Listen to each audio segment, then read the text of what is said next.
The sounds of reconstruction echo down 4th Street on Pueblo's east side.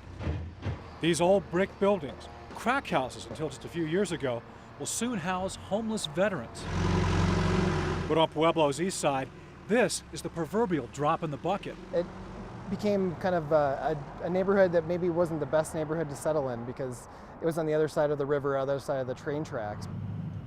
Today, the neighborhood is typical of many rundown neighborhoods, but if you look closer, you see signs of better times, back when this neighborhood was a thriving, diverse place to live. This was really a neighborhood characterized by diversity, and so it had an incredibly diverse architectural, social, and ethnic makeup.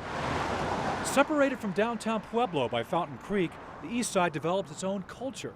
Although it had been kind of seen negatively by people from on the other side of the creek, the people who lived there really enjoyed living here and had a really rich life. But it was always a place set apart that developed with its own kind of style. It doesn't matter whether somebody was Hispanic or white or Jewish, they're all Eastsiders, and they all share this common bond of kind of residing just east of the city. Yeah. How are you, Hito? Good, Hito. How are you? I'm doing good. Out here giving a tour of the neighborhood. Eva Montoya is a lifelong East Sider. Her mission is to shape the image of the East Side, building upon its rich heritage.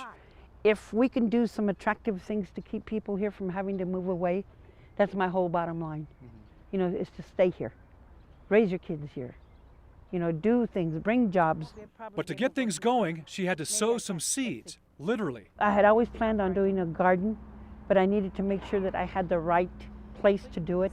It actually mirrors the house over here. It looks Enter CYNTHIA Fuentes, whose family owned this home until the city told them they had to tear it down, leaving them with a vacant lot. I said, Eva, we'd really like to change it to a community garden. She goes, hold that thought. Before long, a grant from the Pueblo Department of Health gave them the seed money for their garden. One thing about community gardens, they actually increase property values. They have statistics out for that now that show by taking something like this empty lot and turning it into a nice community project will actually increase the value of the surrounding homes. It didn't take long for that effort to get noticed. There was a homeless person that was living in that little shed next door where we were doing the garden, and one day my husband and I are in here cleaning the garden, and he's cleaning that yard. He goes, you know, I got to keep up with the neighborhoods. Some progress. It's that contagious spirit that those in the neighborhood hope to build on. I think it's going to take a lot of time and just baby steps to get it done. It's not going to transform overnight.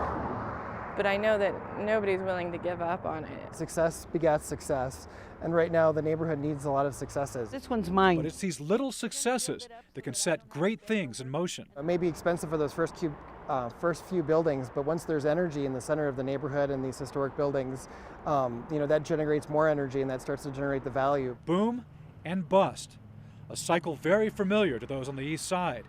And for those who grew up here, it just builds character. Pueblo is a survivor. Not only Pueblo, but the people.